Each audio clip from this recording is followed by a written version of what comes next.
Welcome to novel की दुनिया। अगर आपको हमारी यह वीडियो पसंद आए तो हमारे चैनल को सब्सक्राइब करें, लाइक करें, कमेंट करें एंड शेयर करें। चसिक्स कुमार परिवार का मुखिया। जब उसने अपने मिस के खिलाफ बात सुनी तो उसे उस सिपाही पर बहुत ज्यादा गुस्सा आया। वह उस सिपाही को मारने ही वाला था, तभी रुद्र ने अंगद को पकड़ लिया। अंगद को पकड़ने के बाद रुद्र अंगद को कुमार परिवार के घर लेकर जाने लगता है। रुद्र ने आगे चलते हुए अपने आप से कहा, इन नौकरों का बर्ताव देखकर मैं बता सकता हूँ यहाँ के मालिक कैसे होंगे। ये घर मिस कनिका के लिए ठीक नहीं है। दासियों से कनिका के बारे में पूछने के बाद रुद्र और अंगद एक टूटे फूटे घर के सामने आकर रुकते हैं। वह घर एक झोपड़ी के समान था और उस घर की हालत बद से भी बदतर थी। उस घर की हालत देखने के बाद अंगद को बहुत ज्यादा गुस्सा आता है। अंगद ने गुस्से में अपने आप से कहा, ये कुमार परिवार वाले तो मैंने जैसा सोचा था वैसे बिल्कुल भी नहीं है। हम उनके मेहमान बनकर इस जगह पर आए हैं और उन्होंने हमारे यंग मास्टर को रहने के लिए एक ऐसी जगह दी है। अंगद और रुद्र उस घर के अंदर जाते हैं जहां टूटे फूटे बेड के ऊपर समर उदास बैठा हुआ था। जैसे ही समर अंगद को देखता है वह भागता हुआ उसे अपने गले से लगा लेता है। अंगद समर को संभालते हुए कहता है, यंग मास्टर मुझे माफ कर दीजिए, मैंने यहाँ पर आने में समय लगा दिया। रुद्र को कनिका कहीं भी दिखाई नहीं दे रही थी, इसलिए उसने समर से कनिका के बारे में पूछा। जहां कनिका का नाम सुनकर समर का चेहरा और ज्यादा उदास हो गया। रुद्र ने समर के ऊपर जोर देते हुए कहा, बच्चे मुझे अपनी बहन के बारे में बता, इस वक्त वह कहाँ पर है।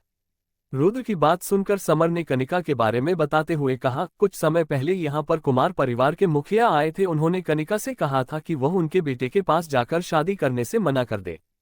समर की बात सुनकर रुद्र ने गुस्से में कहा, ऐसा करने से तो मिस कनिका की बहुत ज्यादा बेइज्जती होगी। अगर उनके बेटे को मिस कनिका से शादी नहीं करनी तो उससे खुद आकर मना करना चाहिए। रुद्र समर का हाथ पकड़ता है और उससे कहता है, बच्चे मुझे अपनी बहन के पास लेकर चलो। इधर कनिका कुमार परिवार के गार्डन में पहुंच गई थी। कुमार परिवार के गार्डन में मुखिया का बेटा यानी यंग मास्टर एक लड़की के साथ खेल रहा था। उस लड़के की उम्र लगभग कनिका के आसपास थी और वह लड़का जिस लड़की के साथ खेल रहा था उसकी उम्र 20 साल के आसपास थी। कनिका ने उस लड़के के पास जाने के बाद कहा, विवेक मुझे तुम्हारे साथ कुछ बात करनी है। जैसे ही विवेक कनिका को देखता है उसका मुंह उतर जाता है। विवेक ने कनिका से कहा, मैंने सब कुछ पहले ही क्लियर कर दिया, मुझे तुम्हारे साथ शादी नहीं करनी। क्या तुमको ये बात समझ में नहीं आ रही। इतना कहने के बाद विवेक ने अपने पास खड़ी लड़की की तरफ इशारा करते हुए कहा, मैं नंदिनी के साथ प्यार करता हूं और इसके साथ ही शादी करूंगा। विवेक की बात सुनकर नंदिनी ने भी हाँ में हाँ मिलाते हुए कहा, इसने बिल्कुल सही कहा, ये मुझसे प्यार करता है और ये किसी और से शादी नहीं करने वाला। उन दोनों की बातें सुनकर कनिका मायूस थी पर वह हार नहीं मानती। कनिका ने कहा, विवेक तुम ये शादी कैसे तोड़ सकते हो। क्या तुम सब कुछ भूल गए। हम दोनों बचपन में कैसे खेलते थे, हम दोनों कैसे बड़े हुए।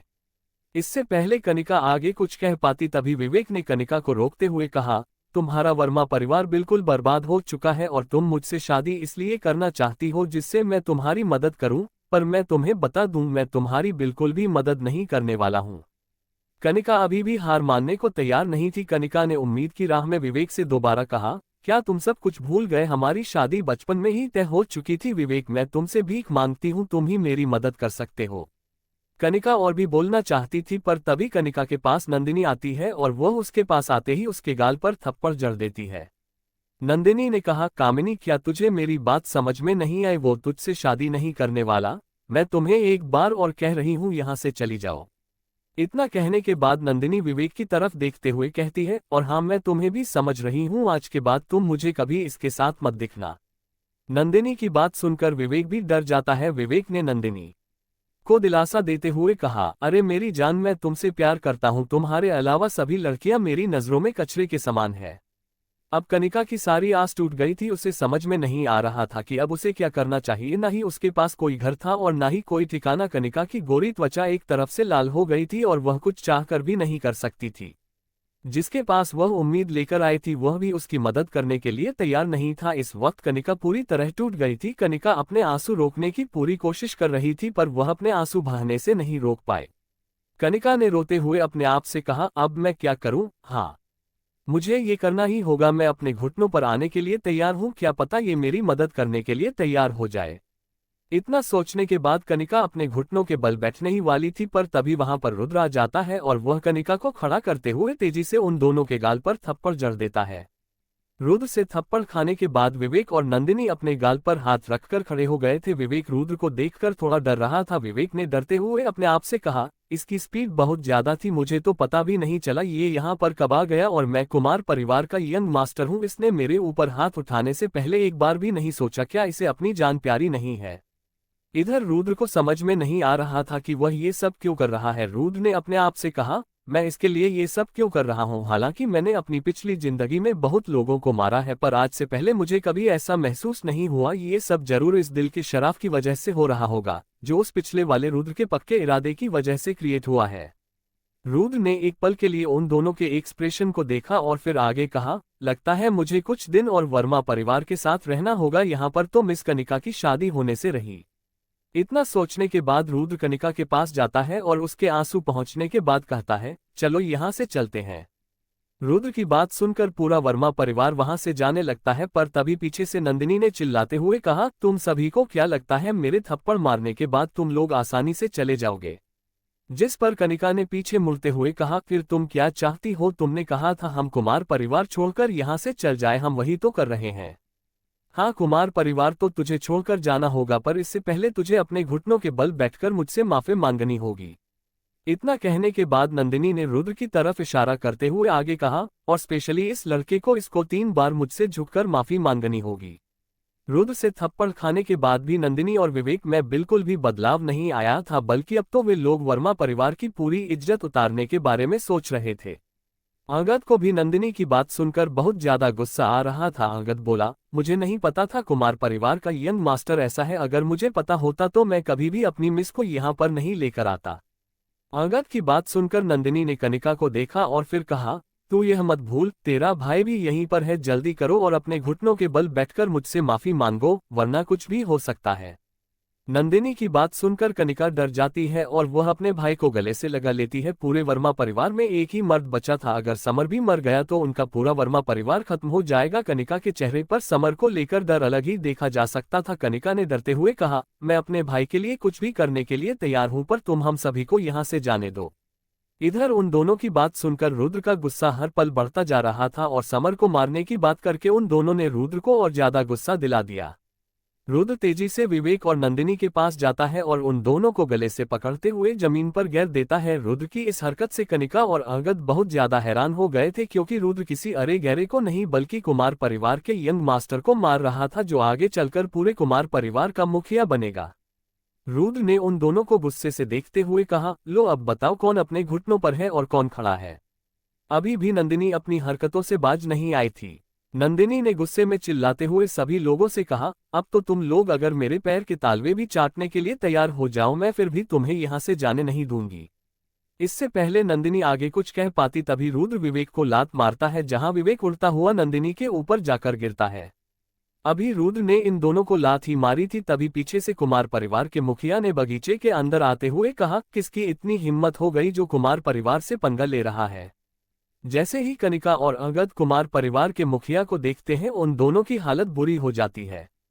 कुमार परिवार के मुखिया के वहां पर आते ही सबसे पहले उसकी नजर अपने बेटे पर जाती है, जिसके मुंह से खून निकल रहा था। अपने बेटे की ऐसी हालत देखकर मुखिया को गुस्सा आ गया और उनके चेहरे पर गुस्सा अलग ही देखा जा सकता था।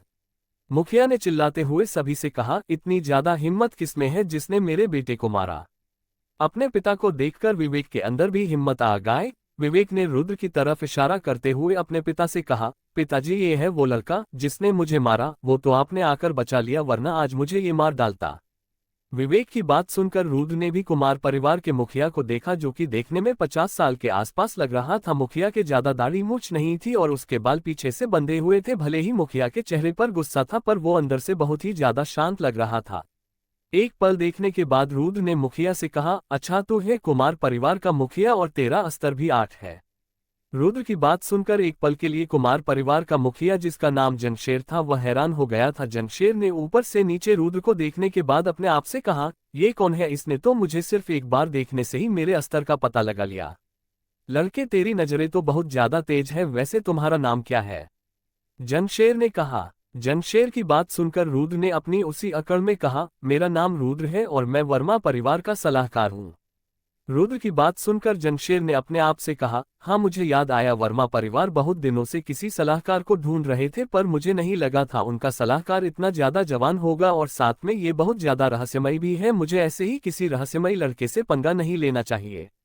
पर तभी जनशेर की नजर नंदिनी पर जाती है, जिसे देखते हुए जनशेर ने कहा, पर मुझे डरने की क्या जरूरत, जब तक मेरे पास ये पावर हाउस है ये मुझे हर मुसीबत से निकालेगी। अभी जनशेर नंदिनी के बारे में ही सोच रहा था, तभी नंदिनी ने जनशेर के पास आते हुए कहा, अंकल आपको मेरा बदला लेना होगा, इस लड़के ने मुझे थप्पड़ मारा है। नंदिनी की बात सुनकर जनशेर ने अपने चेहरे पर मुस्कुराहट लाते हुए कहा, बेटा तुम चिंता मत करो, मैं इन सभी से तुम्हारा बदला लूंगा। 7 राज परिवार और 7 राजसी परिवार। नंदिनी को आश्वासन देने के बाद जनशेर ने कनिका को देखा और बोला, मैंने हमेशा से तुम्हारे परिवार के साथ अच्छे से बर्ताव किया, और जबकि तुम्हारा परिवार पूरी तरह खत्म होने की कगार पर है, मैंने फिर भी तुम्हारे परिवार के साथ अच्छे से बर्ताव किया और तुम्हारे भाई का भी ख्याल रखा। अगर देखा जाए हमने तुम्हारे के ऊपर एहसान किया है और तुम इस एहसान का बदला इस तरह उतर रही हो। इससे पहले जनशेर आगे कुछ कह पाता, तभी रुद्र ने कनिका के सामने आकर कहा, अरे बूढ़ा, इसको कुछ कहने से पहले तुझे मेरे साथ बात करनी होगी। और किस एहसान की बात कर रहा है, हम सभी ने देखा है तूने हमारे यंग मास्टर के साथ किस तरह बर्ताव किया, और हाँ मैं तुझे याद दिला, तूने अपने बेटे की मिस कनिका के साथ शादी को तोड़ दिया। रुद्र की बात सुनकर जनशेर हंसने लगता है। जनशेर ने हंसते हुए कहा, लड़के तू तो बहुत ज्यादा समझदार है और अब तेरे पास एक ही रास्ता है, तुझे मेरे साथ लड़ाई करनी होगी। जनशेर की बात सुनकर अंगद ने जनशेर के ऊपर चिल्लाते हुए तुरंत कहा, ये तो सीधा आत्महत्या करने के बराबर है, तू 8वें स्तर पर है, हम सभी में से कोई भी तेरा मुकाबला नहीं कर पाएगा। अंगद की बात सुनकर कनिका भी डर गई थी और जनशेर की बात सुनकर कनिका को कहीं से भी नहीं लग रहा था कि उसका इरादा हम सभी को छोड़ने का था। कनिका को अपनी जान की परवाह बिल्कुल भी नहीं थी, बस वह किसी तरह अपने भाई को बचाना चाहती थी। कनिका ने जनशेर के सामने हाथ जोड़ते हुए कहा, मैं आपके आगे हाथ जोड़ती हूँ, मेरे भाई को यहाँ से जाने दो। अभी कनिका ने अपनी बात पूरी भी नहीं की थी, इससे पहले ही रुद्र चिल्लाता हुआ जनशेर के ऊपर हमला करने के लिए चला गया था। अच्छा तो तुझे लड़ाई करनी है, चल फिर ठीक है, मैं भी तेरे साथ लड़ने के लिए तैयार हूँ, ले मेरे इस हमले से बचकर दिखा। रुद्र का मुक्का जनशेर के चेहरे पर लगने ही वाला था, तभी जनशेर एक कदम पीछे हटकर रुद्र के मुक्के को अपने हाथ से रोक लेता है। रुद्र के मुक्के का इम्पैक्ट इतना ज्यादा था, जनशेर को एक कदम पीछे हटना पड़ गया था। जनशेर रुद्र की ताकत देखकर थोड़ा हैरान तो था, पर उसने रुद्र की किस्मत समझकर कहा, लड़के तेरी किस्मत बहुत ज्यादा अच्छी है, मैंने अपनी आधी ताकत लगाकर तेरे हमले को रोका, अगर मैं अपनी पूरी ताकत लगाता तो तेरा बचना नामुमकिन था। जनशेर की बात सुनकर रुद्र के चेहरे पर मुस्कुराहट आ जाती है। रुद्र बोला, मैं किस्मत पर भरोसा नहीं करता, मुझे अपनी ताकत पर विश्वास है, जरा एक बार अपने हाथ को तो देख। रुद्र की बात सुनकर जनशेर अपने हाथ को देखता है जिसके अंदर से खून बह रहा था, और हाँ एक बार अपने बेटे की तरफ भी देख ले, रुद्र ने हैरान जनशेर से कहा। रुद्र की बात सुनकर जनशेर अपने बेटे की तरफ देखता है जिसके मुंह से खून निकल रहा था। अपने बेटे की ऐसी हालत देखकर जनशेर बौखला जाता है। जनशेर बोला, रुद्र तूने ये कैसे किया? बूढ़ाओ इतना मत चिल्ला, कुछ भी करने से पहले 10 बार सोच लेना, तेरे बेटे की जिंदगी मेरे हाथ में है। इतना कहने के बाद रुद्र विवेक की तरफ इशारा करते हुए अपनी उंगली को ऊपर उठाता है। जैसे ही रुद्र विवेक की तरफ इशारा करता है, विवेक के मुंह से और ज्यादा खून निकलने लगता है। असल में रुद्र ने विवेक के अंदर अपनी इविल सोल को भेज दिया था, जिसको उसने कुछ दिन पहले क्रिस्टल पर खून डालकर हासिल किया था। रुद्र की इविल सोल एक नवजात शिशु की तरह दिखाई देती थी, जिसका रंग खून की तरह पूरा लाल था। रुद्र के एक इशारे पर अपने बेटे की ऐसी हालत देखकर जनशेर डर गया था। जनशेर बोला, ठीक है मेरे बेटे को कुछ मत करो, मुझे तुम्हारी बात पर विश्वास है। जनशेर की बात सुनकर रुद्र ने एक पल नंदिनी को देखा और फिर कहा, आज के बाद वर्मा परिवार के खिलाफ कुछ भी करने से पहले 1000 बार सोचना, वरना अंजाम तू जानता है। इतना कहने के बाद रुद्र मुड़ता है और सभी के साथ कुमार परिवार को छोड़कर जाने लगता है। जनशेर रुद्र को जाते हुए देखने के अलावा कुछ भी नहीं कर सकता था, क्योंकि उसे भी पता था उसकी एक गलती उसके बेटे की जान निकाल सकती है। जनशेर को गुस्सा तो बहुत ज्यादा आ रहा था, पर वह जानता था इस वक्त गुस्सा करने से कुछ नहीं होगा। पर इसके विपरीत नंदिनी को रुद्र के ऊपर बहुत ज्यादा गुस्सा आ रहा था। नंदिनी ने जाते हुए रुद्र को देखकर जनशेर से कहा, अंकल क्या आप कुछ नहीं करोगे, आप उसे ऐसे ही जाने दोगे? जिस पर जनशेर बोल, तुम चिंता मत करो, मैं बहुत जल्दी इसे मारकर तुम्हारा बदल लूंगा। अगर अंकल आपसे कुछ नहीं होगा तो मैं अपने परिवार के श्रेष्ठ से विनती करके इसको मरवा डालूंगी। नंदिनी ने गुस्से में कहा, परिवार में मुखिया के बाद श्रेष्ठ की पोजीशन हाई होती है। जिस परिवार में जितने ज्यादा ताकतवर श्रेष्ठ होते हैं वह परिवार उतना ही ज्यादा ताकतवर होता है। नंदिनी को रुद्र पर इतना ज्यादा गुस्सा आ रहा था, वह एक पल के लिए भी रुद्र को जिंदा नहीं देख सकती थी। अगर उसका बस चलता वह अभी इसी वक्त रुद्र को मरवा डालती। वह अपने परिवार के मुखिया की बेटी थी और उसके ऊपर आज से पहले किसी ने हाथ नहीं उठाया था। वह बचपन से ही सभी को अपने नीचे दबाते हुए आई थी और जब आज किसी ने उसके ऊपर हाथ उठाया तो उसे बिल्कुल भी बर्दाश्त नहीं हुआ। नंदिनी ने जाते हुए रुद्र को चिल्लाकर कहा, तूने मेरे ऊपर हाथ उठाया, ये बात मैं कभी नहीं भूलूंगी। मैं वादा करती हूँ तुझे साथ राजसी परिवार बिल्कुल भी नहीं छोड़ेंगे। रुद्र कुमार परिवार से बाहर आ जाता है। अंगद बहुत ज्यादा खुश था क्योंकि आज रुद्र ने वर्मा परिवार की इज्जत बचा ली थी। थोड़ी दूर जाने के बाद रुद्र रुक जाता है। रुद्र बिल्कुल सीरियस था और देखने से ऐसा लग रहा था वह किसी बात को गंभीरता से सोच रहा है। रुद्र के एक्सप्रेशन देखकर कनिका को भी पता चल गया था कि रुद्र कुछ सोच रहा है। कनिका बोली, रुद्र क्या हुआ, तुम क्या सोच रहे हो? जिस पर रुद्र ने कहा, कनिका क्या तुम्हें साथ राजसी परिवार के बारे में पता है? रुद्र की बात सुनकर कनिका हैरान हो गई। कनिका ने तुरंत पूछा, तुम्हें साथ राजसी से परिवार के बारे में क्यों जानना है? जब हम कुमार परिवार से बाहर आ रहे थे उस लड़की ने मुझे साथ राजसी परिवार की धमकी दी थी, रुद्र ने बताया। रुद्र की बात सुनकर अंगद को भी साथ राजसी परिवार के बारे में जानने की इच्छा होने लगी, इसलिए उसने कनिका से कहा, मैंने तो आज से पहले कभी साथ राजसी परिवार के बारे में नहीं सुना, आखिरकार ये साथ राजसी परिवार कौन है? समर ने भी उत्सुकता में कहा, हाँ कनिका, मुझे भी साथ राजसी परिवार के बारे में बताओ। उन सभी की बात सुनकर कनिका ने साथ राजसी परिवार के बारे में बताते हुए कहा, जिस जगह पर हम रहते थे उस जगह पर हमें राजसी परिवार का कोई डर नहीं था क्योंकि वह इलाका बहुत ज्यादा पिछड़े इलाकों में से एक था। पर लोट सिटी के अंदर हमारा साथ राजसी परिवार के साथ सामना हो सकता है। हमें जितना हो सके राजसी परिवार वालों से दूर रहना है, चाहे वह उनका कोई गुलाम हो या फिर नौकर। राजसी परिवार वालों के बारे में बताते हुए कनिका के चेहरे पर डर अलग ही देखा जा सकता था। यहाँ तक कि अंगद को भी कनिका की बात सुनकर डर लग रहा था। कनिका ने आगे बताया, जब हमारा राजगिरी महाद्वीप बना था उस वक्त एक ही राज परिवार था जो सबसे ज्यादा ताकतवर था। राज परिवार के साथ मार्शल आर्टिस्ट जो बहुत ज्यादा ताकतवर थे। आज के वक्त में वे सभी सात राजसी परिवार में विभाजित है। उन सभी सात राजसी परिवार के पास अपनी अपनी जगह है और उनके पास लाखों की फौज है। यहाँ तक कि राज परिवार के सम्राट भी उनकी मदद करते हैं। अगर कोई उनमें से एक भी राजसी परिवार के साथ दुश्मनी मोल लेता है तो इसका मतलब वह सात राजसी परिवार और राज परिवार के साथ दुश्मनी मोल ले रहा है। हमारे जैसे परिवार वाले तो उनके सामने चींटी के समान है। कनिका की बात सुनकर अंगद ने हैरानी में पूछा, क्या पूरे महाद्वीप में कोई ऐसा परिवार नहीं है जो राजसी परिवार को टक्कर दे सके? जिस पर कनिका ने कहा, नहीं, ऐसा कोई भी परिवार नहीं जो राजसी परिवार के खिलाफ जा सके। इस पूरे महाद्वीप पर कोई भी राजसी परिवार का सामना नहीं कर सकता और राज परिवार सभी सात राजसी परिवार की मदद करता है। अगर मैं तुम्हें साफ साफ शब्दों में कहूँ, हमारे राजगिरी महाद्वीप पर राज परिवार के बाद सात राजसी परिवार बहुत ज्यादा ताकतवर है। कनिका की पूरी बात सुनने के बाद रुद्र ने कनिका से पूछा, क्या कुमार परिवार का राजसी परिवार के साथ कोई लेन देन है? रुद्र की बात सुनकर अंगद ने तुरंत कहा, रुद्र तुम भी कैसी बातें कर रहे हो? अगर कुमार परिवार की पहुंच राजसी परिवार में होती तो मिस तुम्हें कभी भी थप्पड़ मारने नहीं देती। अंगद की बात सुनकर कनिका हैरान परेशान रुद्र को देखने लगती है क्योंकि वह पहले से ही जानती थी कि राजसी परिवार कुमार परिवार के रिश्तेदार है। जब नंदिनी ने रुद्र को राजसी परिवार की धमकी दी थी उसी वक्त रुद्र को पता चल गया था कि हो ना हो नंदिनी का राजसी परिवार से कुछ रिलेशन है। रुद्र कनिका के पास जाता है और उससे कहता है, मैं जानता हूँ कुमार परिवार का लेन देन राजसी परिवार में से एक के साथ है। तुम्हें कुमार परिवार के बारे में जो कुछ भी पता है मुझे बता दो। रुद्र के आत्मविश्वास को देखकर कनिका हैरान थी। राजसी परिवार के बारे में सब कुछ जानने के बाद भी रुद्र के चेहरे पर चिंता की एक भी लकीर नहीं थी। रुद्र बिल्कुल शांत था और उसके चेहरे पर कोई भाव नहीं थे।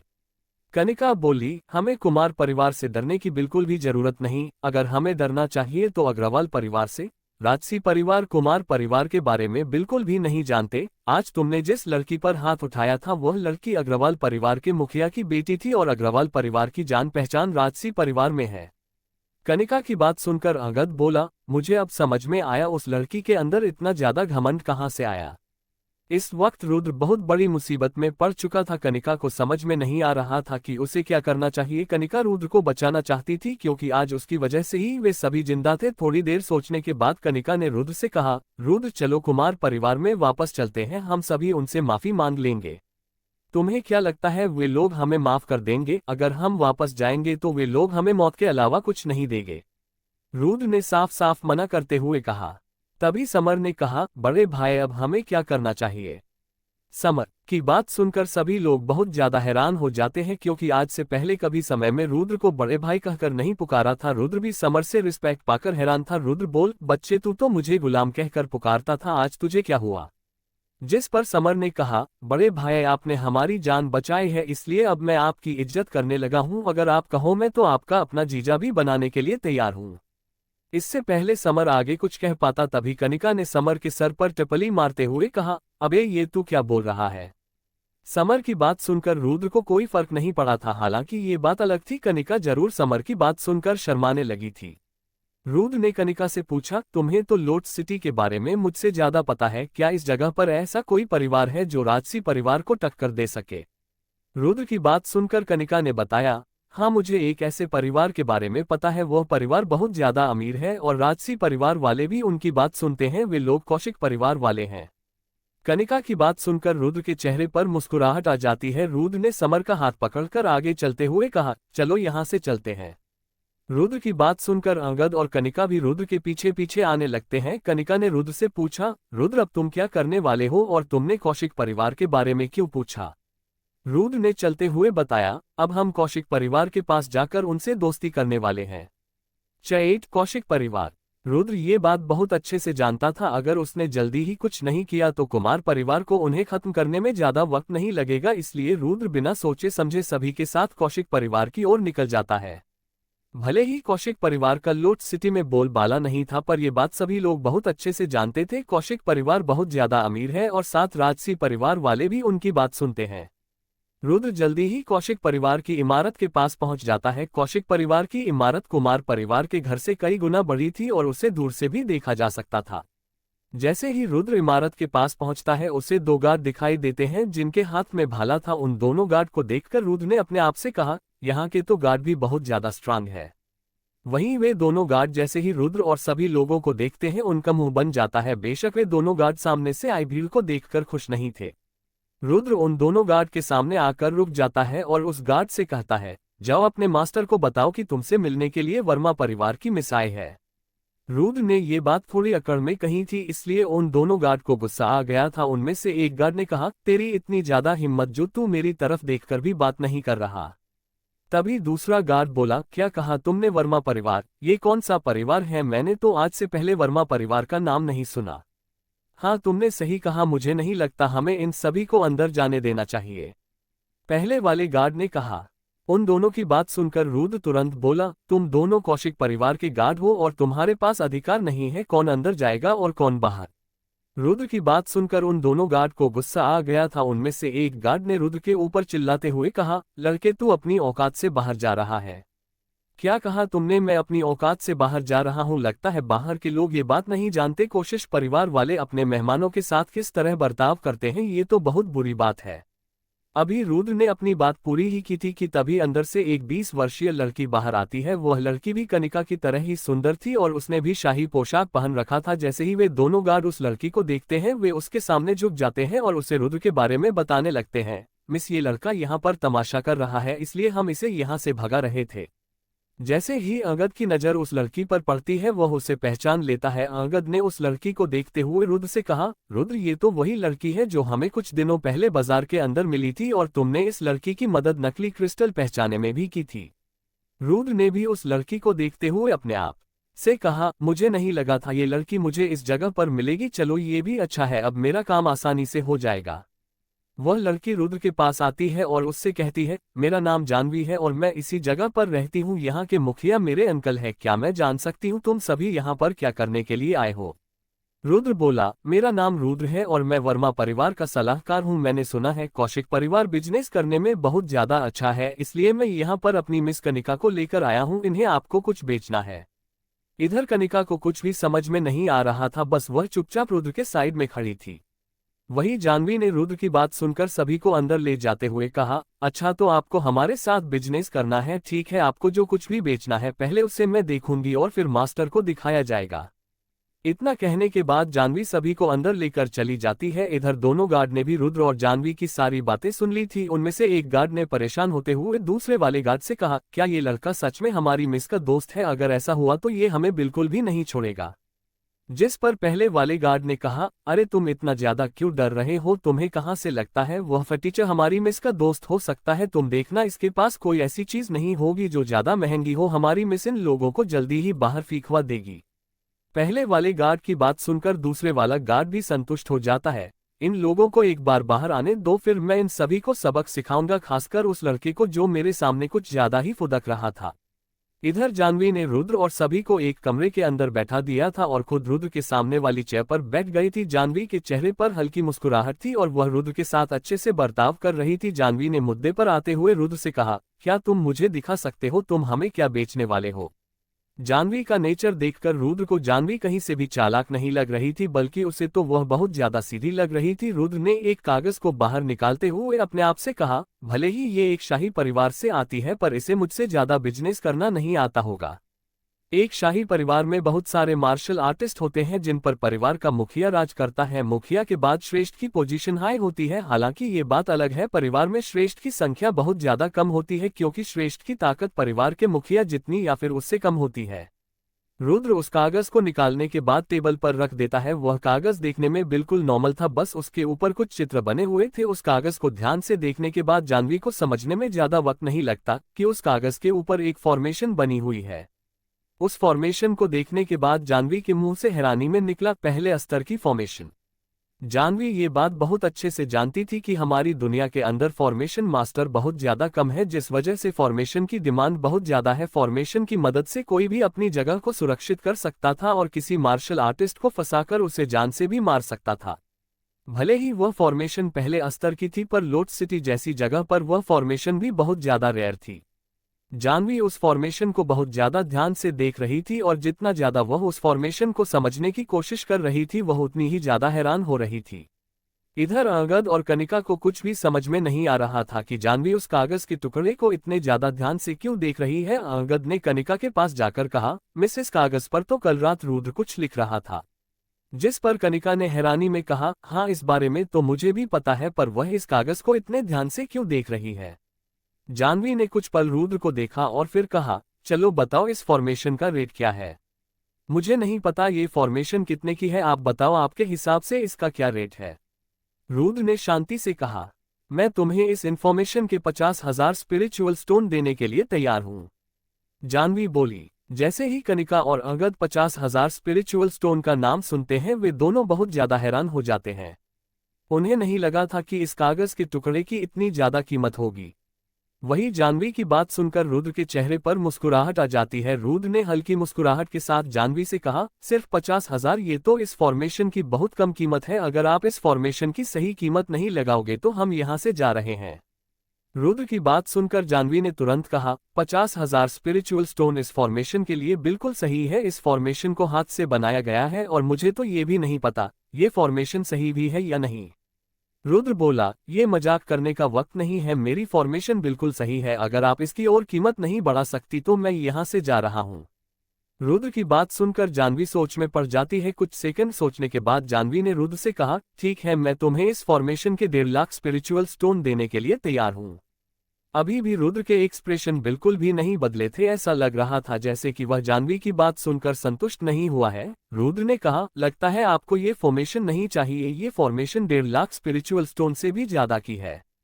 अब जानवी को समझ में नहीं आ रहा था कि उसे क्या करना चाहिए। जानवी ने अपने आप से कहा, ये पहले स्टेयर की फॉर्मेशन है और इस पर कुछ ऐसे चित्र भी बने हुए हैं जो मैंने आज से पहले कभी नहीं देखे। क्या मुझे इसकी कीमत और ज्यादा बढ़ा देनी चाहिए? अगर मैं ऐसा करूंगी तो इससे मुझे नुकसान हो जाएगा। अभी जानवी को समझ में नहीं आ रहा था कि उसे क्या करना चाहिए कि तभी जानवी की नजर कनिका पर जाती है। जानवी ने कनिका के पास जाते हुए कहा, तुम इस फॉर्मेशन को हमें बेच दो, इस पूरी सिटी में तुम्हें इस फॉर्मेशन के 1.5 लाख से ज्यादा स्पिरिचुअल स्टोन कोई नहीं देगा। जानवी की बात सुनकर कनिका घबरा जाती है, उससे तो कुछ भी समझ में नहीं आ रहा था कि यहाँ पर क्या चल रहा है। वही जानवी ने आगे कहा, अगर तुम इस फॉर्मेशन को हमें बेच देती हो तो हम तुम्हें अपना वीआईपी गेस्ट बनाने के लिए तैयार हैं और आगे हम तुम्हारे साथ बहुत सारे बिजनेस करेंगे। कनिका को जानवी की बात बिल्कुल सही लग रही थी, इसलिए उसने अपने चेहरे पर स्माइल लाते हुए रुद्र से कहा, रुद्र इस फॉर्मेशन के 1.5 लाख स्पिरिचुअल स्टोन बिल्कुल सही है, हमें इस फॉर्मेशन को बेच देना चाहिए। कनिका की बात सुनने के बाद भी रुद्र को कुछ फर्क नहीं पड़ा था। रुद्र बोला, क्या मैंने तुम्हें कुछ बोलने के लिए कहा? इतना कहने के बाद रुद्र जानवी के पास जाता है और उससे कहता है, मिस मैं वर्मा परिवार का सलाहकार हूं और इस फॉर्मेशन को बेचने का काम मुझे दिया गया है, इसलिए आप मुझसे बात कीजिए। ठीक है, पर इस फॉर्मेशन के 1.5 लाख स्पिरिचुअल स्टोन बिल्कुल सही है। जानवी बोली, फिर मैं आपको ये फॉर्मेशन नहीं बेचना चाहता। रुद्र ने साफ साफ मना करते हुए कहा। रुद्र बिल्कुल शांत लग रहा था और उसे देखकर कोई भी बता सकता था कि वह इस फॉर्मेशन को 1.5 लाख स्पिरिचुअल स्टोन में तो बिल्कुल भी नहीं बेचने वाला। जानवी भी थोड़ी हैरान थी, उसने आज से पहले इतना धैर्यवान लड़का नहीं देखा था। जानवी कुछ देर सोचती है और फिर रुद्र से कहती है, मैं एक बार अपने मास्टर को बुलाकर इस फॉर्मेशन को दिखाना चाहती हूँ। रुद्र भी जानवी की बात मान जाता है, जहां जानवी अपने मास्टर को बुलाने के लिए चली जाती है। कुछ समय बाद जानवी अपने मास्टर को बुलाकर रुद्र के पास ले आती है। जानवी के मास्टर की बड़ी बड़ी दाढ़ी थी और उन्होंने ढीले कपड़े पहन रखे थे। भले ही जानवी के मास्टर देखने में बूढ़े लग रहे थे, पर उनके अंदर एनर्जी किसी 30 साल के जवान आदमी से कम नहीं लग रही थी। उन्होंने अपनी एक आंख पर पट्टी बांध रखी थी और रुद्र उनकी आंख के नीचे घाव को देख सकता था।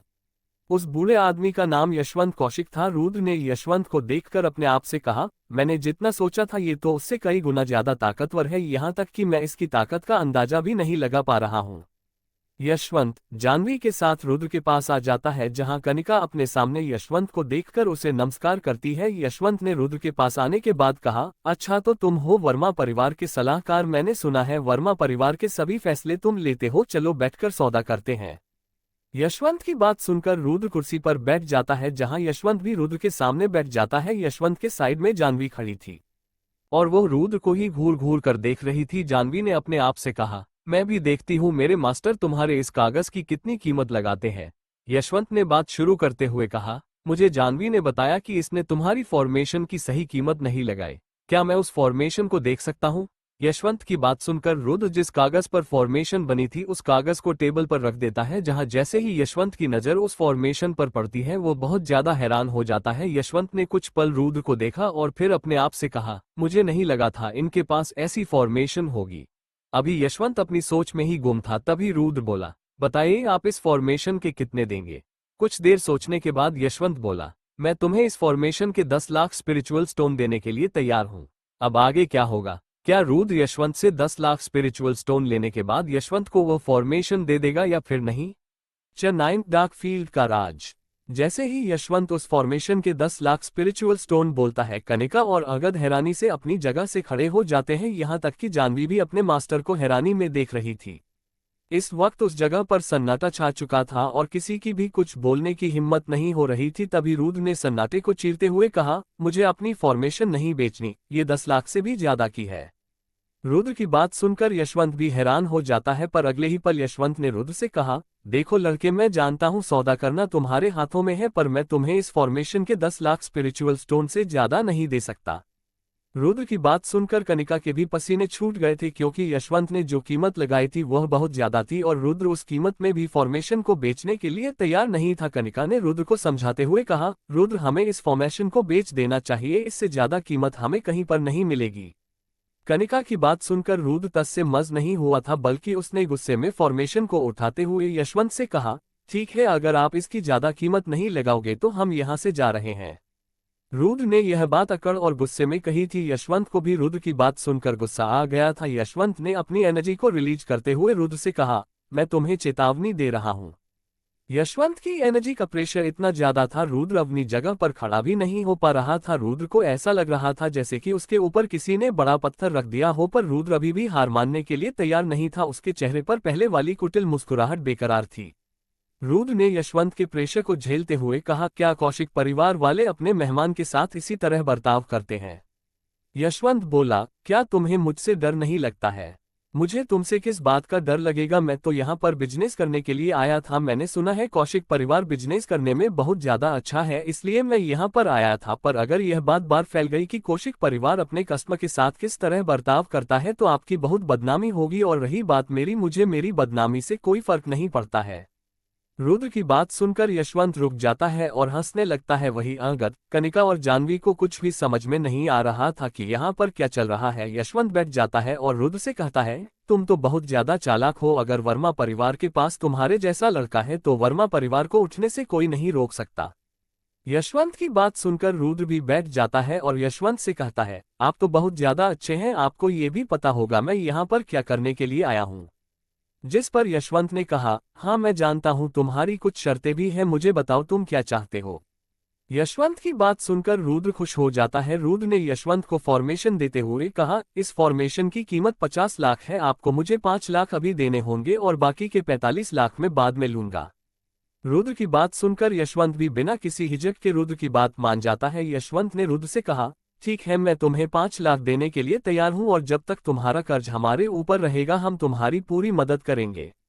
इतना कहने के बाद यशवंत जाह्नवी से रुद्र को 5 लाख देने के लिए कहता है और खुद वहां से चला जाता है। जाह्नवी भी यशवंत के कहे अनुसार रुद्र को 5 लाख दे देती है और जब वर्मा परिवार उस जगह से चला जाता है, जाह्नवी अपने मास्टर यशवंत के पास जाती है। यशवंत अभी भी उस फॉर्मेशन को बड़े ध्यान से देख रहा था। जाह्नवी ने यशवंत के पास जाते हुए कहा, अंकल आपने इस फॉर्मेशन को 50 लाख में क्यों खरीदा जबकि मैंने तो इसकी कीमत 3 लाख लगाई थी। जाह्नवी की बात सुनकर यशवंत ने जाह्नवी को अपने पास बुलाते हुए कहा, जरा मेरे पास आओ, तुमको मैं बताता हूं मैंने इस फॉर्मेशन को 50 लाख में क्यों खरीदा। यशवंत की बात सुनकर जाह्नवी भी अपने अंकल के पास चली जाती है। यशवंत बोला, जरा इस फॉर्मेशन को बड़े ध्यान से देखो, तुमने आज से पहले ऐसे चित्र कभी नहीं देखे होंगे जो इस फॉर्मेशन के अंदर बने हुए हैं। पूरे साम्राज्य के अंदर यह फॉर्मेशन सिर्फ एक है। अपने अंकल की बात सुनकर जाह्नवी बहुत ज्यादा हैरान हो जाती है। भले ही वह पहले स्तर की फॉर्मेशन थी, पर अगर ऐसी फॉर्मेशन पूरे साम्राज्य में एक है तो इसका मतलब ये फॉर्मेशन बहुत ज्यादा रेयर थी। जाह्नवी ने अपने अंकल से पूछा, क्या ये प्राचीन समय की फॉर्मेशन है। जिस पर यशवंत ने कहा, हाँ तुम कह सकती हो, हमारी दुनिया के अंदर प्राचीन समय की फॉर्मेशन बहुत ज्यादा कम है। हालांकि प्राचीन फॉर्मेशन बनाने की विधियां बहुत सी किताबों के अंदर है, पर हमारे पास वे किताबें नहीं है। अगर मैं तुम्हें साफ साफ शब्दों में कहूँ, इस फॉर्मेशन के आगे 50 लाख कुछ भी नहीं है। इतना कहने के बाद यशवंत ने आगे कहा, इस वक्त तुम्हारा भाई जिस भी जगह पर है उसे वर्मा परिवार की रक्षा करने पर लगा दो, क्योंकि मैंने सुना है वर्मा परिवार ने कुमार परिवार के साथ दुश्मनी मोल ली है। अपने अंकल की बात सुनकर जाह्नवी ने तुरंत कहा, पर हम उनकी रक्षा क्यों करें, उन्होंने कुमार परिवार के साथ दुश्मनी करी है, न कि हमने। जाह्नवी की बात सुनकर यशवंत के चेहरे पर हल्की मुस्कुराहट आ जाती है। यशवंत ने कहा, लगता है तुम्हें अभी भी बहुत ज्यादा अनुभव की जरूरत है, तुम इस सौदे को समझी नहीं हो। उस लड़के ने हमसे पूरे 50 लाख ना लेकर सिर्फ 5 लाख लिए हैं, बाकी 45 लाख में उसने हमें अपनी रक्षा की जिम्मेदारी दी है। अपनी बात खत्म करने के बाद यशवंत ने अपने आप से कहा, वह लड़का जितना ज्यादा साधारण लगता है वह उतना है नहीं। वही रुद्र कौशिक परिवार से निकलने के बाद कनिका अंगद और समर के साथ एक होटल के अंदर चला गया था और होटल के एक कमरे में बैठकर ध्यान लगा रहा था। रुद्र ध्यान लगाकर वातावरण के अंदर एनर्जी को अपने अंदर ले रहा था, जिस वजह से धीरे धीरे रुद्र की ताकत बढ़ रही थी। इस दुनिया के अंदर ध्यान लगाकर अपनी ताकत को बढ़ाना एकमात्र ही सरल तरीका है और अधिकतर लोग इसी तरीके को अपनाते हैं। अभी रुद्र ध्यान में ही बैठा हुआ था, तभी रुद्र के पास अंगद आया। अंगद परेशान लग रहा था और उसने रुद्र के पास आते ही कहा, रुद्र बहुत बुरी खबर है, अग्रवाल परिवार की मिस ने हमें चारों तरफ से घेर लिया। अंगद की बात सुनकर रुद्र अपनी आंखें खोलता है और अंगद से कहता है, अच्छा तो आखिरकार वे लोग आ ही गए। रुद्र के चेहरे पर कोई डर नहीं था, बल्कि उसके चेहरे पर तो हल्की मुस्कुराहट थी। अंगद भी रुद्र को शांत देखकर हैरान था, यहाँ तक कि उसे देखकर कोई भी नहीं बता सकता था कि बाहर उसके दुश्मन इंतजार कर रहे हैं। अंगद ने रुद्र से पूछा, क्या तुम्हें डर नहीं लग रहा, हमें चारों तरफ से घेर लिया गया है। जिस पर रुद्र ने कमरे से बाहर जाते हुए कहा, हमें किस बात का डर, मैं तो बहुत देर से उनका ही इंतजार कर रहा था। तुम एक काम करो, मिस कनिका और यंग मास्टर को बाहर लेकर आ जाओ। होटल के बाहर नंदिनी बहुत सारे लोगों के साथ खड़ी थी। नंदिनी के साइड में उसी की उम्र का एक लड़का खड़ा था। वह लड़का कोई आम लड़का नहीं था, बल्कि सात राजसी परिवार में से एक परिवार से आया था। नंदिनी की खुशी सातवें आसमान पर थी, क्योंकि आज उसका बदला पूरा होने जा रहा था। नंदिनी ने चिल्लाते हुए कहा, वर्मा परिवार वालों बाहर निकलो, मैं भी देखती हूँ आज तुम यहाँ से बचकर कैसे जाते हो। आज मैं तुमको पूरी तरह खत्म करने के लिए आए हूँ। कुछ समय बाद पूरा वर्मा परिवार होटल से बाहर आ जाता है। सबसे आगे कनिका और उसका भाई खड़ा था, जहां अंगद और रुद्र उन दोनों के पीछे खड़े थे। कनिका ने बाहर आते ही नंदिनी से कहा, यहाँ पर यह सब क्या हो रहा है, आखिरकार अग्रवाल परिवार की मिस यहाँ पर इतने सारे लोगों को क्यों लेकर आए हैं। कनिका की बात सुनकर नंदिनी ने हंसते हुए कनिका से कहा, लगता है इतने सारे लोगों को देखकर तेरा दिमाग खराब हो गया है, ये बात तो तू भी बहुत अच्छे से जानती है। मैं यहाँ पर इतने सारे लोगों को क्यों लेकर आए हूँ, मैं अभी तक नहीं भूली हूँ, तूने मेरे चेहरे पर थप्पड़ मारा था, आज मैं पूरे वर्मा परिवार को पूरी तरह खत्म कर दूंगी। इतने सारे लोग और नंदिनी की बात सुनकर कनिका डरने लगती है, पर तभी कनिका की नजर रुद्र पर जाती है जिसके चेहरे पर बिल्कुल भी डर नहीं था। कनिका ने अपने आप से कहा, जब तक रुद्र नहीं डर रहा है हमें भी डरने की कोई जरूरत नहीं है। इतना सोचने के बाद कनिका बोली, वर्मा परिवार को खत्म करना इतना भी ज्यादा आसान नहीं है। वर्मा परिवार लोट सिटी में 300 साल से भी ज्यादा से है और तुम अभी 30 साल पहले ही लोट सिटी में आए हो, इसलिए सोच समझकर बोलो कौन किसे खत्म करने वाला है। कनिका की बात सुनकर नंदिनी को गुस्सा आ गया था और वह गुस्से में पूरी तरह आग बबूला हो गई थी। नंदिनी अपने शरीर की पूरी एनर्जी को अपने हाथों में कंसंट्रेट करते हुए तेजी से कनिका पर हमला करने के लिए जाने लगती है, पर तभी नंदिनी का चचेरा भाई जो राजसी परिवार में से था वह नंदिनी को रोक लेता है। उसकी उम्र भी नंदिनी के बराबर थी और उसने भी शाही पोशाक पहन रखा था। नंदिनी ने उस लड़के से कहा, क्या हुआ, तुम मुझे क्यों रोक रहे हो? जिस पर उस लड़के ने कहा, तुम चुप रहो, मैं बात कर रहा हूं। इतना कहने के बाद उस लड़के ने कनिका से कहा, मैं आपसे नंदिनी की तरफ से माफी मांगता हूं, हमें आपसे कोई मतलब नहीं, हम तो यहाँ पर आपके सलाहकार रुद्र को लेने के लिए आए हैं। आप अपने सलाहकार को हमारे हवाले कर दीजिए, हम आपको कुछ नहीं कहेंगे, बदले में हम आपकी पूरी मदद करेंगे। अपने चचेरे भाई की बात सुनकर नंदिनी ने उससे कहा, ये तुम क्या कर रहे हो? हमारे बीच में ऐसा कोई भी सौदा नहीं हुआ था, तुमने पूरे वर्मा परिवार को बर्बाद करने का वादा किया था। नंदिनी की बात सुनकर उस लड़के ने दोबारा से नंदिनी को चुप कराते हुए कहा, क्या मैंने तुमको बीच में बोलने के लिए कहा? चुपचाप उसी जगह पर खड़ी रहो। नंदिनी को चुप कराने के बाद उस लड़के ने आगे कहा, तो आपने क्या फैसला किया है? क्या आप अपने सलाहकार को हमारे हवाले करने के लिए तैयार हैं? एक बार सही से सोच लीजिए, आप हमारी मदद से अपने वर्मा परिवार को दोबारा से भी खड़ा कर सकती है। चट्टैन रुद्र की सटीक योजना। उस लड़के की बात सुनकर कनिका बोली, भले ही रुद्र हमारे परिवार का सलाहकार है पर हम इसे अपने परिवार का हिस्सा मानते हैं, हम रुद्र को तुम्हारे हवाले नहीं कर सकते। मैं तो तुम्हें एक मौका देना चाहता था पर लगता है तुम्हें वह मौका नहीं चाहिए। अगर मैंने तुमको अपनी असली पहचान बता दी तो तुम मेरे साथ लड़ने के बारे में कभी नहीं सोचोगी। मेरा नाम राजसेन है और मैं डार्क फील्ड के मास्टर का स्टूडेंट हूँ। राज की बात सुनकर कनिका के अंदर बची कुची हिम्मत खत्म हो गई थी, अब उसकी कुछ भी बोलने की हिम्मत नहीं हो रही थी। क्या तुम सच में 7 राजसी परिवार में से एक परिवार से आते हो? कनिका की ऐसी हालत देखकर नंदिनी को अलग ही मजा आ रहा था। नंदिनी ने कनिका से कहा, क्या अब तुम्हें डर लग रहा है? पहले तो तुम्हारे अंदर बहुत ज्यादा हिम्मत थी, अब वह हिम्मत कहाँ गई? कनिका अपनी ही सोच में गुम थी और उससे समझ में नहीं आ रहा था कि उसे क्या करना चाहिए। नंदिनी ने अपने आप से कहा, मुझे पहले से ही पता था अग्रवाल परिवार का संबंध 7 राजसी परिवार में से एक के साथ है, वरना जंगशेर अंकल इसके साथ इतने अच्छे से बात क्यों करते? कनिका कुछ भी बोलने की हालत में नहीं थी क्योंकि उसके सामने कोई साधारण लड़का नहीं खड़ा था। कनिका रुद्र के पास जाती है और उससे धीमी आवाज में कहती है, अब हमें क्या करना चाहिए? कनिका की बात सुनकर रुद्र आगे चला जाता है। रुद्र के चेहरे पर कोई डर नहीं था, बल्कि उसके चेहरे पर हमेशा की तरह हल्की मुस्कुराहट थी जो किसी की भी रूह कपाने के लिए काफी थी। इस वक्त रुद्र 12 से भी ज्यादा लोगों के सामने निडर खड़ा था। रुद्र ने चिल्लाते हुए राज से कहा, तू अकेला आना चाहेगा या फिर सभी के साथ? रुद्र की बात सुनकर राज ने अपने चेहरे पर हल्की मुस्कुराहट लाते हुए कहा, अच्छा तू है वर्मा परिवार का सलाहकार, अगर मैं सभी के साथ तुझसे लड़ने के लिए आऊंगा तो डार्क फील्ड का नाम खराब हो जाएगा, तेरे जैसे गुलाम के लिए तो मैं अकेला ही काफी हूँ। इतना कहने के बाद राज तेजी से भागता हुआ रुद्र के ऊपर हमला कर देता है। राज रुद्र का गला पकड़ने ही वाला था, तभी रुद्र 2 कदम पीछे हट जाता है। भले ही राज रुद्र का गला नहीं पकड़ पाया था पर उसने अपने नाखून से रुद्र के चेहरे पर हल्का कट मार दिया था। कनिका ने रुद्र की चिंता करते हुए कहा, रुद्र क्या तुम ठीक हो? जिस पर रुद्र राज को देखते हुए बोला, मैं बिल्कुल ठीक हूँ, तुम्हें परेशान होने की कोई जरूरत नहीं और हमारी लड़ाई के बीच में मत आना। राज ने ये हमला अचानक से किया था और रुद्र ने तब भी राज के हमले को डोज कर लिया था। राज बोला, तू इतना भी ज्यादा कमजोर नहीं है, कम से कम तू मेरे हमले को डोज तो कर सकता है। राज की बात सुनकर रुद्र अपनी एनर्जी को अपने हाथ में कंसंट्रेट करता है और धीरे धीरे रुद्र का हाथ रुद्र की लाल एनर्जी से कवर हो जाता है। वही राज अभी भी रुद्र के बारे में सोच रहा था, आखिरकार यह मेरी एनर्जी के प्रेशर को महसूस करके डर क्यों नहीं रहा, बल्कि यह तो मुझे खुश दिखाई दे रहा है। पता नहीं क्यों मुझे इससे अजीब फीलिंग आ रही है, कहीं ये शैतानी पथ पर तो नहीं चलता। जो कोई भी शैतान की राह पर चलता है वह असुर की मार्शल आर्ट को सीखता है। ऐसे मार्शल आर्टिस्ट अपनी ताकत बढ़ाने के लिए कुछ भी कर सकते हैं, यहाँ तक कि ऐसे मार्शल आर्टिस्ट बुरे से बुरे काम करने के लिए भी तैयार हो जाते हैं। इन्हें कुछ फर्क नहीं पड़ता कि कौन मर रहा है या फिर कौन नहीं। ऐसे मार्शल आर्टिस्ट पागलों की तरह लड़ते हैं। अगर यह शैतानी मार्शल आर्टिस्ट रहा तो मुझे इसे जल्दी खत्म करना होगा। ऐसे मार्शल आर्टिस्ट पागलों की तरह हमला करते हैं। इतना सोचने के बाद राज दोबारा से रुद्र के ऊपर हमला करने के लिए चला जाता है। इस बार राज की स्पीड पहले से ज्यादा थी और वो पलक झपकते ही रुद्र के पास पहुंच जाता है। रुद्र को कुछ सोचने का वक्त नहीं मिला था, यहाँ तक कि रुद्र तो राज को देख भी नहीं पाया था। जब रुद्र नीचे देखता है तो उसे अपने पेट पर राज का हाथ दिखाई देता है।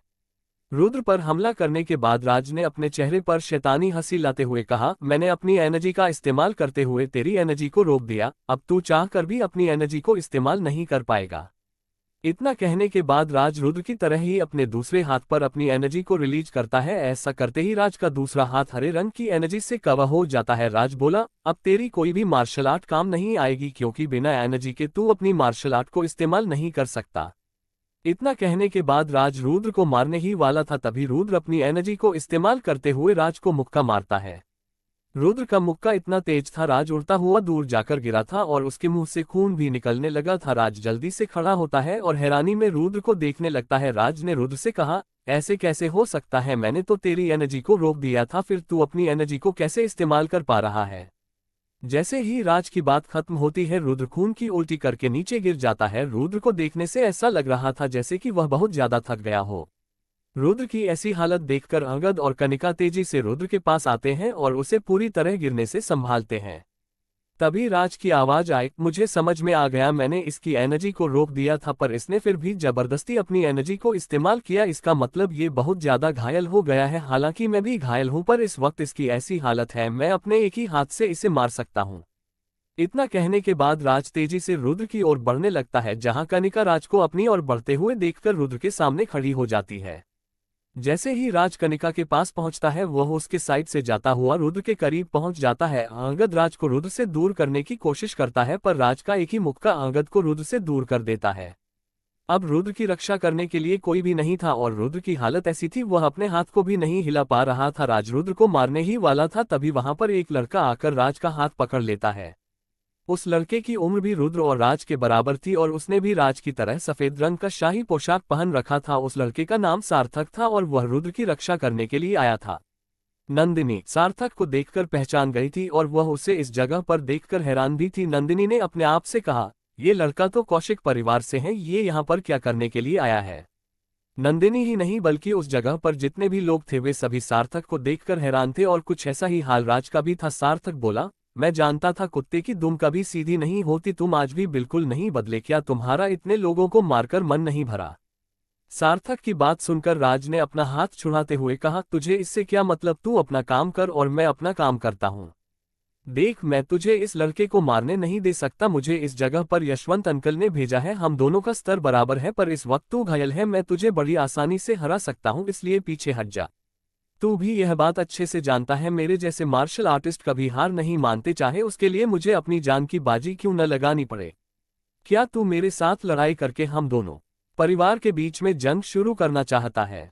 सार्थक की बात सुनकर राज के पास कुछ बोलने के लिए शब्द नहीं थे। राज ये बात बहुत अच्छे से जानता था, हम दोनों परिवार के बीच में बिल्कुल भी जमती नहीं है। अगर आज उन्होंने लड़ाई करी तो इन दोनों की वजह से दोनों परिवारों के बीच में जंग शुरू हो सकती है। राज ने अपने आप से कहा, मुझे ये बात पता है, एक ना एक दिन हम दोनों परिवार के बीच में लड़ाई होनी चाहिए, पर वह लड़ाई मेरी वजह से नहीं होनी चाहिए, वरना मेरे परिवार की सारी योजना पर पानी फिर जाएगा। इतना सोचने के बाद आखिरकार राज ने पीछे हटने का फैसला ले लिया था, क्योंकि वह नहीं चाहता था कि इन दोनों छोटे परिवार के झगड़े की वजह से हमारे परिवार में जंग शुरू हो जाए। राज पीछे मुड़ता है और उस जगह से जाने लगता है, पर तभी उसकी चीख निकल जाती है, क्योंकि रुद्र ने खंजर को उसके आर पार कर दिया था। ये सब इतनी जल्दी हुआ था, किसी को भी कुछ सोचने का वक्त नहीं मिला था। सार्थक भी इस जगह पर खड़ा हुआ रुद्र को देख रहा था और सार्थक इतना ज्यादा डर गया था, उसकी कुछ भी करने की हिम्मत नहीं हो रही थी। सार्थक का दिल जोरों से धड़क रहा था और उसके पूरे शरीर से पसीना बह रहा था। कनिका ने भी डर की वजह से अपनी दोनों आंखों पर हाथ रख लिया था और अंगद की तो हालत ही खराब हो गई थी। जैसे ही नंदिनी को सब कुछ समझ में आता है वह शोक के साथ बेहोश हो जाती है। राज के पेट से खून पानी की तरह बह रहा था। राज धीरे धीरे अपनी नाक को पीछे की तरफ घुमाता है, जहां उसे रुद्र दिखाई देता है, जो अपने चेहरे पर शैतानी हंसी के साथ उसे ही देख रहा था। राज ने दर्द में कराते हुए रुद्र से कहा, तू मुझे कैसे मार सकता है, कुछ समय पहले तू इतना ज्यादा घायल था, फिर तू इतनी जल्दी यहाँ पर कैसे आ गया, और तेरी स्पीड भी पहले से ज्यादा हो गई। राज को कुछ भी समझ में नहीं आ रहा था, जो लड़का कुछ समय पहले मरने की कगार पर था वह इतनी जल्दी हील कैसे हो गया और उस लड़के की स्पीड भी पहले से दुगनी हो गई। राज की नजर रुद्र की स्माइल पर जाती है। रुद्र बोल, क्या तू अभी तक नहीं समझा? रुद्र की बात सुनकर राज को सब कुछ समझ में आ जाता है। इसका मतलब मैं इसके जाल में फंस गया। इतना कहने के बाद राज सार्थक की तरफ देखता है और हल्की स्माइल के साथ सार्थक से कहता है, तू भी इसके जाल में फंस गया। इससे पहले राज आगे कुछ कह पाता तभी रुद्र अपने खंजर को दोबारा से राज के आर पार कर देता है और आखिरकार राज मारा जाता है। सार्थक अभी भी भूत की तरह खड़ा था। सब कुछ इतनी जल्दी हुआ था, उसे कुछ भी समझने का वक्त नहीं मिला था। सार्थक इतना ज्यादा डर गया था, कुछ सेकंड के अंदर उसका पूरा शरीर पसीने से तरबतर हो गया था। रुद्र राज को मारने के बाद होटल के अंदर जाने लगता है। रुद्र ने होटल के अंदर जाने से पहले सार्थक से कहा, तुम्हें यशवंत अंकल ने यहाँ पर भेजा है ना, उन्हें मेरी तरफ से धन्यवाद करना, और हाँ, अब तुम्हें और लोग भेजने की जरूरत नहीं है। इतना कहने के बाद रुद्र होटल के अंदर चला जाता है, जहां राज अपने आप को संभालने के बाद सीधा यशवंत के पास चला जाता है। यशवंत के पास पहले से ही जानवी मौजूद थी और वह यशवंत के साथ कुछ बात कर रही थी। यशवंत को नमस्कार करने के बाद सार्थक यशवंत को सारी बात बता देता है। जहां सार्थक की बात सुनने के बाद यशवंत को बहुत ज्यादा गुस्सा आता है। यशवंत ने कुर्सी से खड़े होते हुए गुस्से में कहा, क्या कहा तुमने? सच में उसने ऐसा किया है? तुम अंदाजा भी नहीं लगा सकते उसने हमें कितनी बड़ी समस्या में डाल दिया। जानवी को कुछ भी समझ में नहीं आ रहा था, उसे तो सब कुछ नॉर्मल लग रहा था। जानवी बोली, अंकल मुझे कुछ भी समझ में नहीं आ रहा, आखिरकार उस लड़के ने हमारे लिए मुसीबत कैसे खड़ी कर दी। यशवंत ने दुखी मन के साथ कहा, बेटा तुम बहुत ज्यादा नादान हो, तुम्हें अभी तक कुछ भी समझ में नहीं आया। जब उसने राज को मारा उस वक्त वहां पर सार्थक मौजूद था और सभी लोगों ने उस जगह पर सार्थक को देखा है। क्या तुम ये बात मानने के लिए तैयार हो? राज को सार्थक ने नहीं बल्कि किसी और ने मारा है। पर अंकल, राज को तो रुद्र ने मारा है और सभी लोगों ने राज का खून होते हुए देखा है। अब सार्थक ने जानवी को समझाते हुए कहा, तुम मुझे एक बात बताओ, क्या तुम कभी इस बात पर विश्वास करोगी एक छोटे परिवार के लड़के ने राजसी परिवार के लड़के को मार दिया?